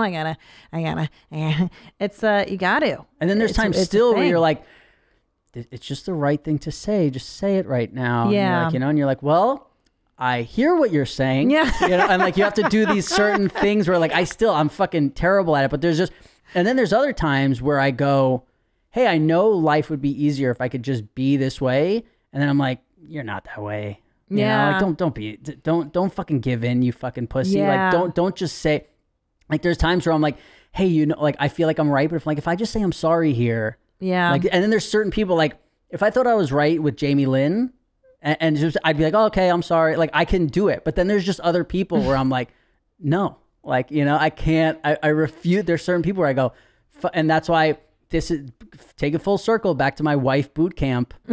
This is going to be something we also have to work on, you know? Well, because now you're in the danger zone. Okay, you're 36. Yeah. You're getting to be a weird alone guy. So we got to get you out of WAG territory and into dating, and you're doing it already. You're out there, man. You're doing it. I just started. I'm on the apps. You can have a hot date after this. What are you gonna do on your hot date? I'm going to meet her at a juice place. I don't drink coffee, so I'm like, hey, let's go. We'll go grab a juice and just. Now, why don't you drink coffee? Because I turn into a fucking maniac. You freak out. Yeah, like I could do a line of Coke, like half the size of this table, but if I drink and be fine, by the way. Yeah. But if I drink one fucking coffee, it ruins my whole. Now that is wild, coming from somebody who took 35 Molly in one sitting. Like, what will affect your body? Because if I took 35 Molly, I would be hospitalized out of my mind. Well, you have to build up the tolerance. Oh, right. Yeah. You got to work. I could take you to my charm school. You got to work. Yeah. By the way, I'd like to thank you for Love Island, Australia. That was a huge find. And wow. Mm-hmm. I mean, what a bunch of dopes in bathing suits. And like all they do is exercise when they're not talking to each other. I want to thank you. I just want to take a moment. It's so good. How much have you watched? We're about halfway through. It's hard with the kids to really, they're just so attractive and so dumb. Does Tom like it? Yeah. He's so good. He's so emotionally invested in it. And the first season, like this, how about when the guy was like, I sent you that clip. The guy goes, I just want to make sure that the public watching this knows there's so much more to me than just being dumb. Yeah. I was like, yes, this is the greatest. I run to my bathroom to get my phone. I'm like, oh, Christina needs this clip. I'm like, this is so fucking good. There's so much more to me. What I like about them is they're not as self-aware as American reality people. Like, we've perfected reality television in this country so that when you apply for it, you know how to act, you know what the sound bites are. And they're sober, by the way, all day, which is crazy. They're drinking water and then they're all vulnerable and shit. It's really good. It's like pure. It's what it was in the 90s, I feel like. Yeah, like you said, you watched that like 90s kid that, what's her? Oh, Soleil Moon Frye. Yeah, you watched her thing. And that's how it is. It's like, oh, you're not, like, if I think about it, right, when I was 16, if I went on a date with a girl who checked herself out as much as a regular girl does now, I'd be like, it's like these girls always have to be camera ready. It's like, this is a juice place, not a red carpet. I know. You know what I mean? It's just like, I remember back in the day, like, yeah, it's interesting. I remember girls not caring what they looked like all day. Oh no, it was. I'll tell you what, but the standard is different now that we're being looked. We are. Okay, let's back it up. During the pandemic, one of people's biggest concerns was not being seen. Why should I dress up? Why should I shower? Why should I go out in a nice outfit if no one will see me? So it's a huge thing to be seen and acknowledged. And then couple that with Instagram, and now I must show the world what I look like, and then you must comment on my appearance, give me feedback. I mean, I don't know how the Kardashians live. I would be in the fucking fetal position crying every day. It's so much, it is very narcissistic. And I think back before, we were constantly surveilled and photographed and commented on. You were just a person. And you can even see that in that Soleil Moon Frye documentary. The camera, it wasn't a regular fixture in people's lives. And you could just see people existing. And you said people had time to be bored. Bored. Yeah, right. Where it's like... bored. Yeah. Which the human mind needs. You need to just sit there and be bored. But listen, Pazsitzky effect. You coined that phrase. Yeah. Let's do a few. We have a lot to catch up on. And then you said you have one of your own too. And that's not just personal one. I think it's almost the whole world. What? Are you serious? Hey, this is what I bring to the fucking table. I mean, yeah, that's what. Listen. First of all, you know what I also share with you, and I feel like I brought it up on this show. Nobody really vibed with me. Is our mutual hatred of this. Anyone who does it, I'm like, you're dead. Dead to me. I want to blow your brains out too. Which is interesting because of how much love I have for this. Yeah. You know what I mean? Same, it's like that. I'm like, fuck yeah, I get it. And then someone does this. I'm like, no. Wait, you did it. It's not this. It's you have to do the whole. Do it for me. Show me your hard hands, Rob. Show me. I refuse. I fucking. Oh, it's the worst. It's so bad. It just, to me, it's like the most, is it inauthentic? It's insincere as fuck. Yeah, it's like, no, you don't. No, you don't. Like, and that's the other thing is I'm a big, like, I don't like when somebody, but again, me and Jamie have this kind of argument where she's like, just love everyone and let yourself love. And then, but like when I meet someone, I'm like, I don't love you. Like I gotta fucking, I'm examining everything. I'm like Same. fucking the Terminator where it's like, like what do you have? And then once I find imperfections, I'm like, oh, I might love you. Like, you know, you have to find those things where it's like, judging. Well, judging has been so discouraged in our current culture. You should never judge. Wrong. I think you should be highly. Yeah, you should judge people and make sure they're worthy of your time. I think that I'm not saying on like, you know, the deeper things. Just like you said, like I'm looking at you. I'm saying, is this guy dressed like a normal person? For instance, one time I went to see a therapist, and this guy was so fucking fat, his big fat stomach hanging over his jeans. He had bad mom jeans on, faded blue, and then fucking white Velcro shoes.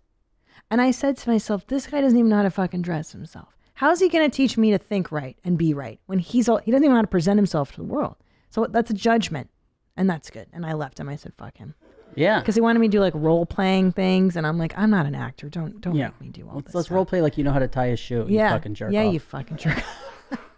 All right, let's play some voicemails for mom hacks. Oh, but wait, there's one other thing that Pazsitzky effect. There's the other thing that me and Jamie argue about is like, or we just talk about that we're very different is like, I talked about like, okay, so I went on this first date in 3 years, and I'm like, I'm sitting there and I'm like figuring out like, do I like this person? Do I that? And Jamie's jaw hit the floor. She's like, wow, she's like, I've never thought like that. She's like, all I think about is, she's sweet. Will this person like me? Yeah, this is that's what I did. I was like, oh my God, what planet are you from? How do we both have New York State IDs? Like you're from somewhere else, because I would never sit down on a date and be like, was that the salad fork? Like I'd be like, you fucking idiots put too many forks here. Like I make it their problem, you know? Wait, isn't that a different personality? Oh, that's narcissism, right? Neuroticism is I'm so bad, and then narcissists go, you're the problem. You're out. Yeah, and so it's also like not being able to understand someone. I think like someone's point of view that's different from yours would be like, why would anyone want to do that? Like, you know, like what do you mean? It's not what I want. Why would you do that? like if like see, I'm the thing where like I think it's weird that I eat one meal a day. And people eat 3 meals a day. I'm like, yeah, I totally get it. I think like, which I'm definitely a narcissist, but like the extreme narcissist is like, why is this idiot eating 3 meals a day? This is what you do. You stand at your kitchen counter and tear apart a chicken at fucking 7 o'clock alone every night, and then feel like shit about it when you're done. And you put your underwear in garbage in bags. Yeah. And then you fly on a plane that way. Yeah, I think the sentiment behind love everyone. I understand this thing of like loving people's imperfections and like, but that's only once you know them. Like, I'm not sure I can love everyone, blanket statement, human race, because the older I get, the more I'm like, garbage. Yeah. 50% fucking garbage. Throw them off the fucking planet. I don't know. The older I get, I'm like, ugh. Well, that's right. I'm going on this date after this. I've gone on 1 in 3 years, and people are like, why? And I'm like, well, I'm a math guy. Every other date I've gone on before that, you know how it ended? Well, look, I'm here going on another one. Right? And it's also like, meeting new people. It's like people are like, I love meeting new people and this. I like 12 people. Yeah. I've met hundreds of thousands. Yeah. So it shows me I'm wasting my time if I go around meeting people, because the odds of me fucking liking one is like hitting the lotto. So I'm like, I'll just fucking chill. But like, I don't need, like, on these fucking dating apps, every girl is like, I want adventure. I'm like, no. I know. Adventure? What are you talking about? Let's try and stay alive and watch Netflix and eat chicken. Oh my God. 100%. Do you know the first date Tom asked me out on? He goes, we should go. He called me. He goes, hey, do you want to go hike Runyon Canyon? And I said, no. And he was like, thank God. Nah. Gone, done. And then, but I turned him down because my thinking was, this guy wants a girl who's going to hike with him. I'm not that girl. I'm the girl that you're going to smoke cigarettes at the bar with, and we're going to have a great conversation. We're going to play some pool. Make fun of people. Yeah. It's all up here for me. It's not external. So if you're not and then I thought to myself, that was really stupid. I really like Tom. I want to hang out with him. So then I go, hey man, you want to go hang out at a bar and smoke cigarettes? That's what I do. And he's like, yeah, of course. I just thought, I brought up the hiking thing because I thought that's what people did. And I was like, okay, good. Now we're on board with that.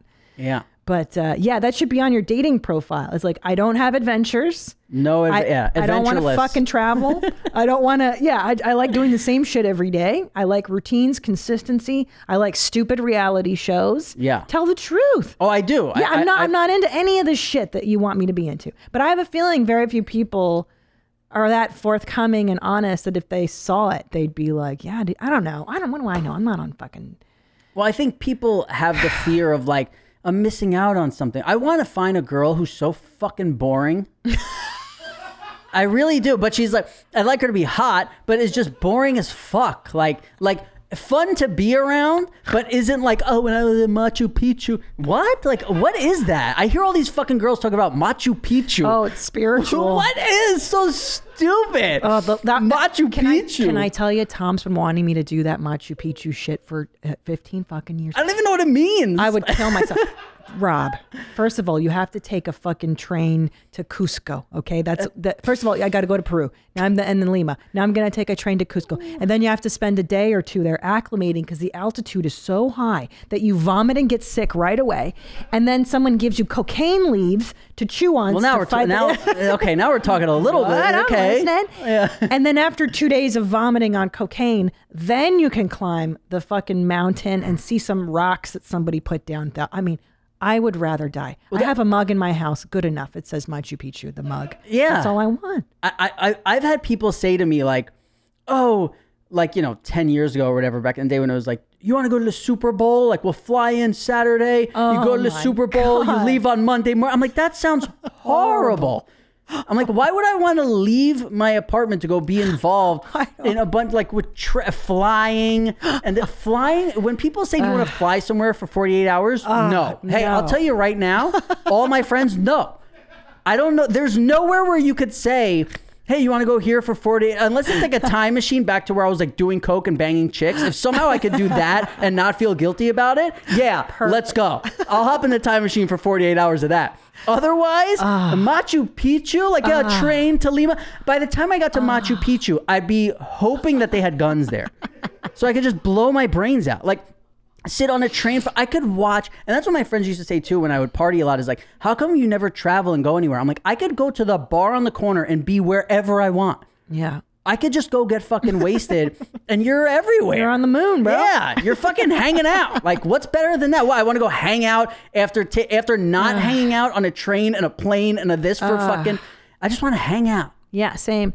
And that's why I think I should have gone... I could have gone to New York in my 20s and I think been one of these people who's like a lifer.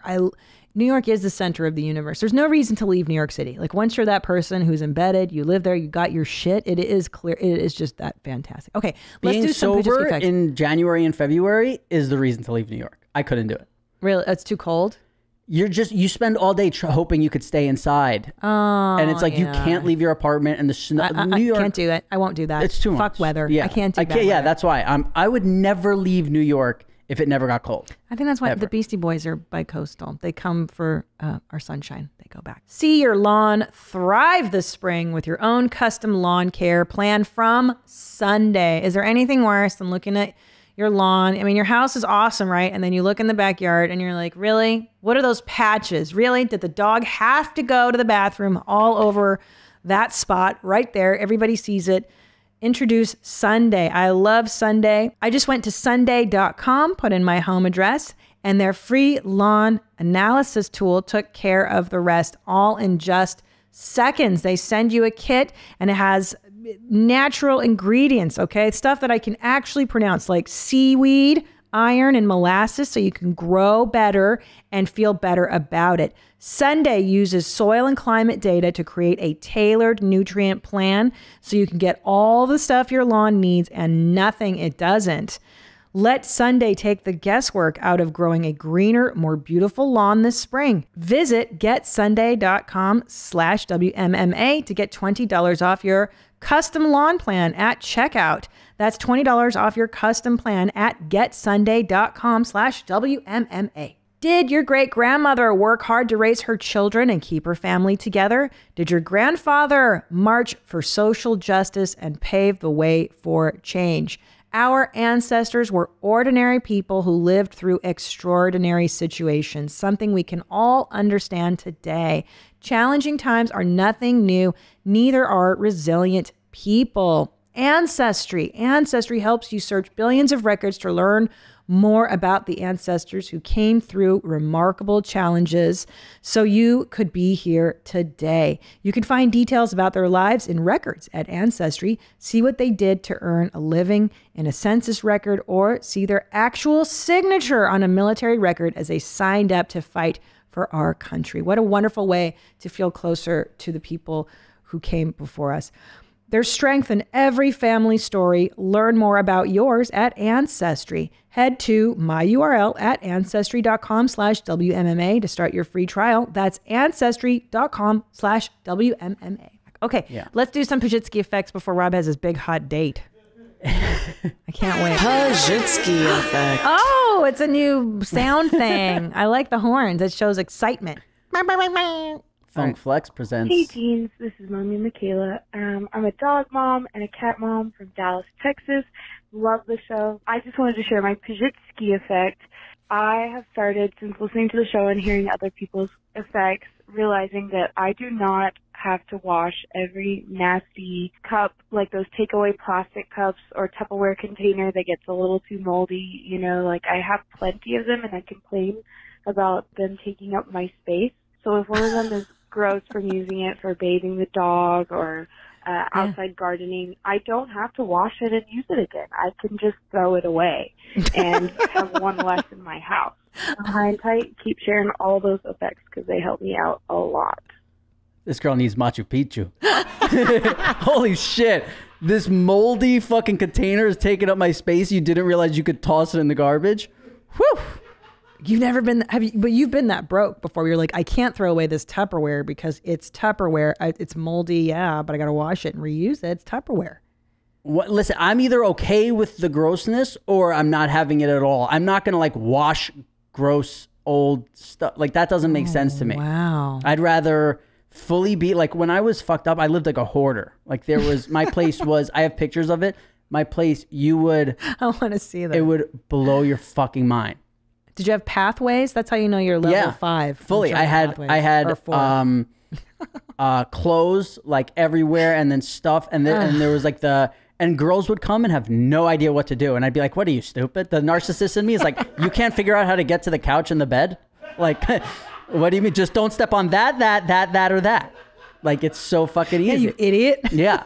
But I can't, but I would never, like, I wouldn't understand the point of having like, folded laundry in the corner. Like it's like, oh, this like I'm being neat about it, but it's still there's a mess that like I'm either all in or I'm like my shit is spotless. Oh wow. Yeah, I don't understand the like I'm like, you know, keeping old Tupperwares and washing that to me seems crazy. Interesting.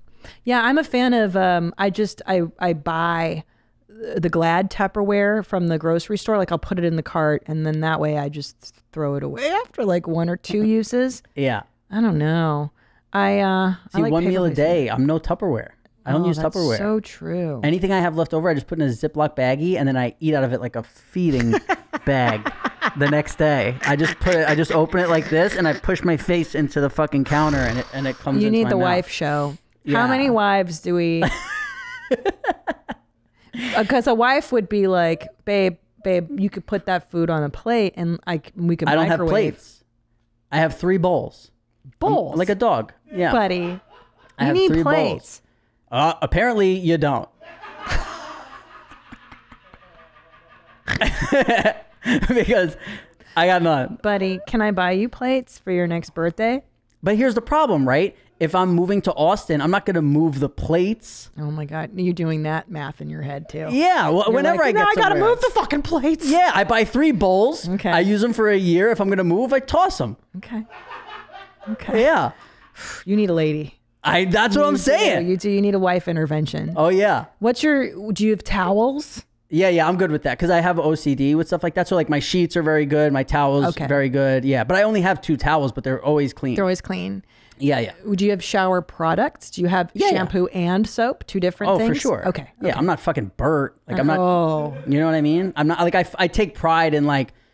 You look clean. Clean. Yeah. I'm clean. I wear cologne. Did you know that he? Oh wow. Did you know that he eats his boogers? Did you know I probably did, but it's like, he eats his boogers like all the time as an adult. Yeah. Or like on a plane, or I'm not sure. I think in his car. You know what? It's kind of like if man, it's a real toss up, right? Like I have OCD, so I think it'd be so gross if like my friend is over and like picks a booger, rolls it up, and throws it just in my apartment somewhere. But if they ate it. They're very disgusting, but it's not in my apartment. Yo, you want to hear the craziest thing? So my friend, shout out to Patty, one of my best friends in the world, one of the nicest people I know, everything. Listen how crazy this is and how much, I don't know if it's because he loves me so much or this is what he does all the time, but he told me that when he's at my place and he would pick his nose, he would wipe his boogers on his sock. And I was like, why would you do that? And he was like, I wanted to take them with me. Oh, he loves you. Love you, Patty. Patty. What a sweet, that's such a nice, and he's like, I know how you are with like germs and all this shit, so I didn't want to be like throwing boogers. I'm like, you could just not pick your nose, but okay. If you are taking them with you, very nice. That's very sweet. Yeah, that's very really nice. Sweet. Yeah, so his wife cleaning his socks right now, you're welcome. He loves me more than he loves you. Oh, let's do another voicemail because we have a few of those. Patty, what a sweetheart. Hey, Mommy. I have a Pazsitzky effect.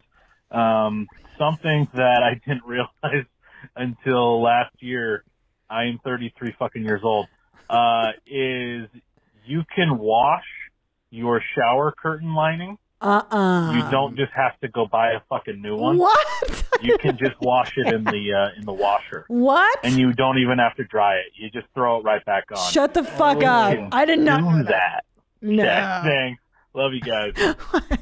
I just throw it out because they're like $3. Yeah, me too. Yeah. I'm looking for the picture. I'm not some rude fucking on the phone podcast guy. I'm looking for the photo of my apartment for you. Please. Yeah. Wait, I didn't know that you throw it in the what? Nadav, did you know that? I feel like you and I are on par with disgustingness. I don't think I've ever lived in a place that had a shower curtain, so I've never dealt with shower curtains. Shower curtains are so disgusting, as are sliding doors in apartments. Because mine get moldy so fast. Damn. All right, let me read this one while Rob is looking for his picture of his I think your face will be worth it. I love it.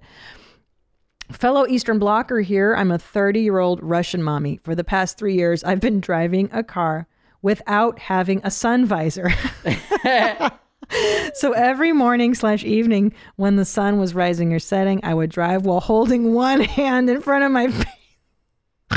Like a total schmuck to keep the sun out of my eyes. It took me over 3 years to think to myself, hey, you dumb broad, get yourself some fucking sunglasses, Natalia. Very good, Natalia. Oh, that's a good one. All right, let's do another voicemail too. Fuck, I really want to find this. Find it. I want to see your drug ways. Hey, Mommy. This is Mallory from Arkansas calling from Falcon Car Wash. And I have a Pazsitzky effect. Last episode 91, you mentioned not leaving brown streaks in the toilet bowl. Yep. My mind was blown when you said that is what the toilet brush was for. This entire time, I would grab a square of toilet paper, flush, and quickly would try to wipe it off before the toilet water rose back up. So to answer the $1 million TikTok question, have you ever been retarded and nobody is telling you? Yes, I do wonder that, and pretty certain I am now. So, thanks. My God. Love you. So for people who aren't understanding what she's saying, I mentioned a while back that toilet brushes can scrape the poop trail, you know, when you make a poop trail. Yeah. And she's saying she waits for the toilet to flush, and that split second before the water comes back, she would wipe. But it's pouring down from the sides. Oh man, that's like some fucking Tom Cruise Mission Impossible shit. Every time she goes to the bathroom. What an added element. Did you find your picture? Yeah. Oh, it says airdrop it. I'll read this one in the meantime. Hey, mommy, I have a Pazsitzky effect. I'm a 25-year-old, him. When I go shopping for groceries and I'm buying milk, I can't seem to resist the milk with reduced price stickers, not to be confused with sales. They are reduced because they are soon to be out of date and turn into sour cum. I buy the milk thinking that I'm saving money, but instead of saving 50% off the price, I end up using only half the milk before it turns to cum.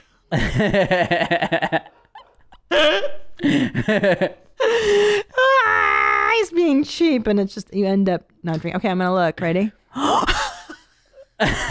Yeah.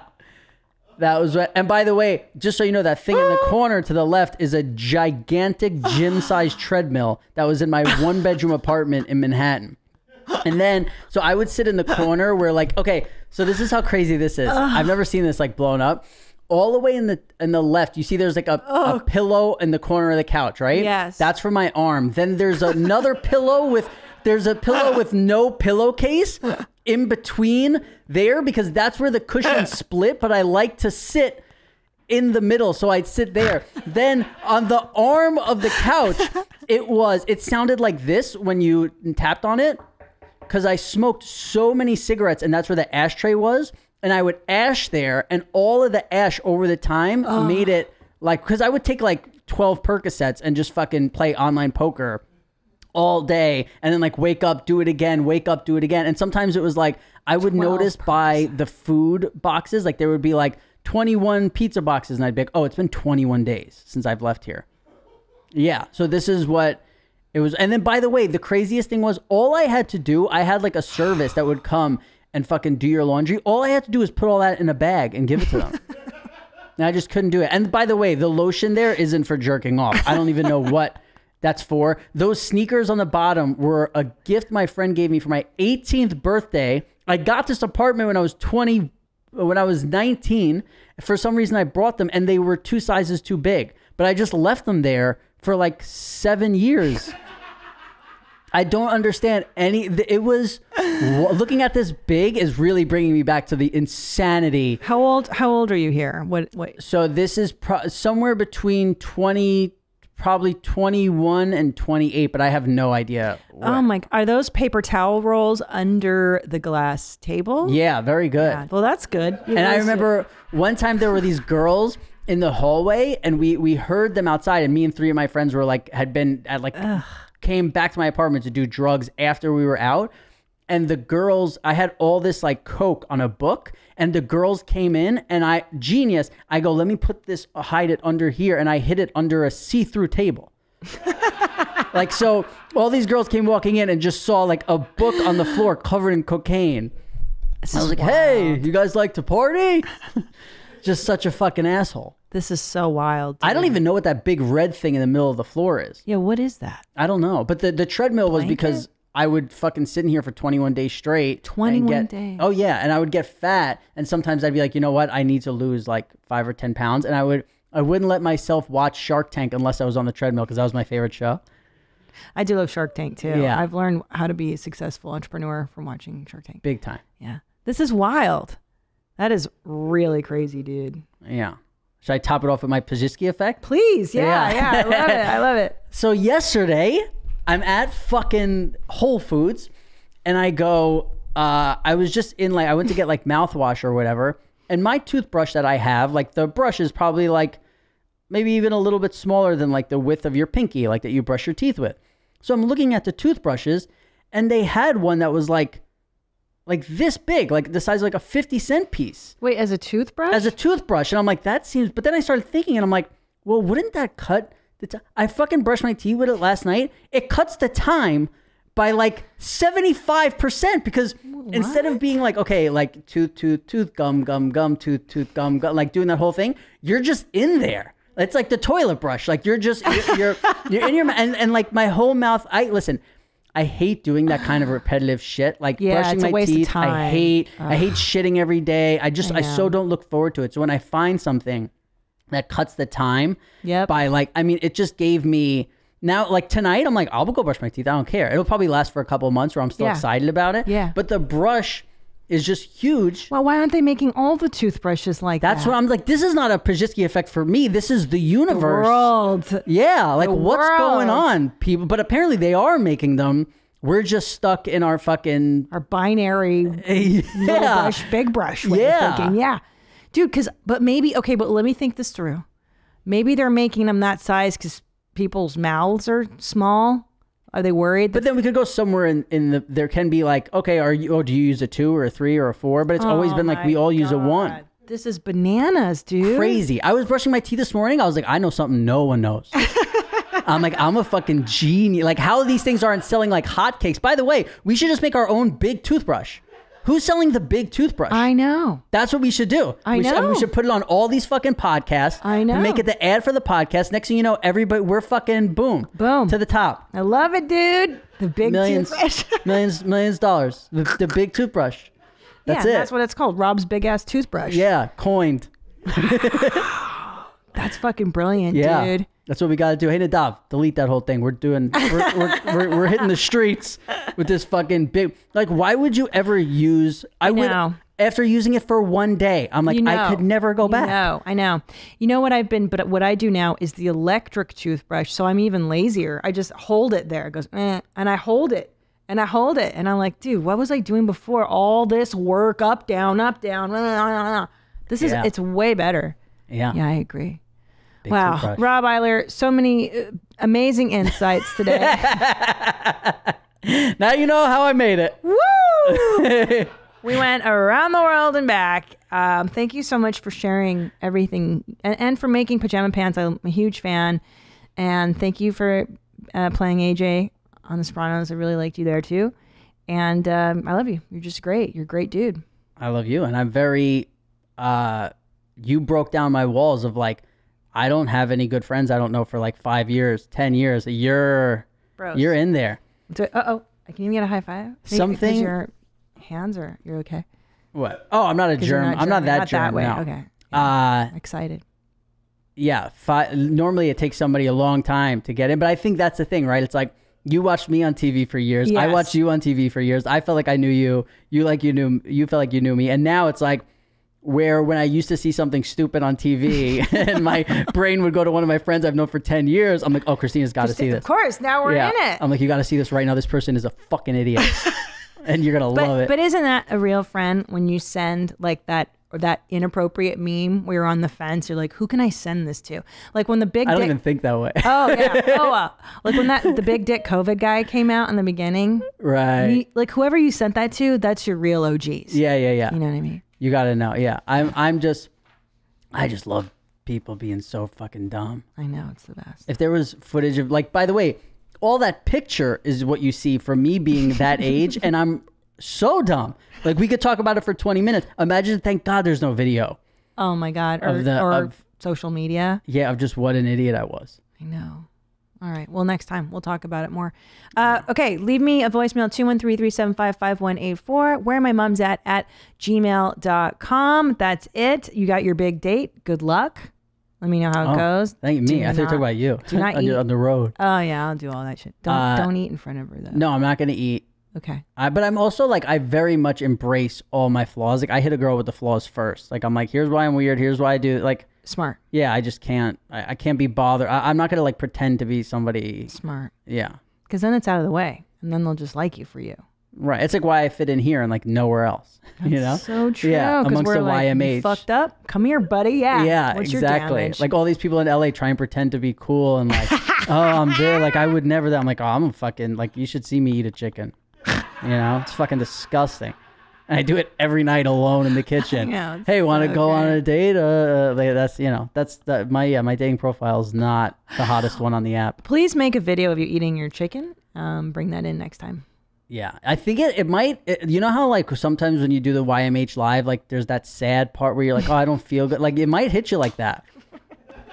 You might be like, oh, this is fun. Like, let's watch Rob eat. And then like minute 27 when there's like just grease coming down my face and and I have like, because sometimes I don't wear a shirt and I'll have like a stain in my chest. It's really bad. Do you have chest hair? Are you a hairy guy? It depends. Like I trim it because I will. Yeah. I have chest hair and underarm hair that I have to take care of. So ladies, If you like whole chicken grease in chest hair at 7 p.m. every single night standing in my kitchen.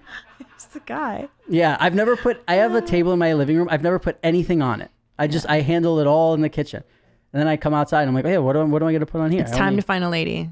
But I don't want you to find one here. I want you to find one in Austin so that you go to Austin and stay there. I know. I really want to find a girl who's like healthy. You know what I mean? Austin. Yeah, okay, I gotta go. All right. Yeah. I love you so much. Love you. Austin Thank you for having girls, me on. send your Austin girl profiles to Rob. Yeah, please. And I don't have Instagram, but Pajama Pants Podcast has Instagram. Send it there. Oh, okay, yeah. So Austin girls, because I want you to be enticed to move there with Jamie and me. Yeah. Okay. All right, moms. Until next time, stay cool. Where my mom's at. Where my mom's wearing thongs, hitting bongs at. Raising kids, cleaning shits, need a long nap. Where my mom's at. Where my mom's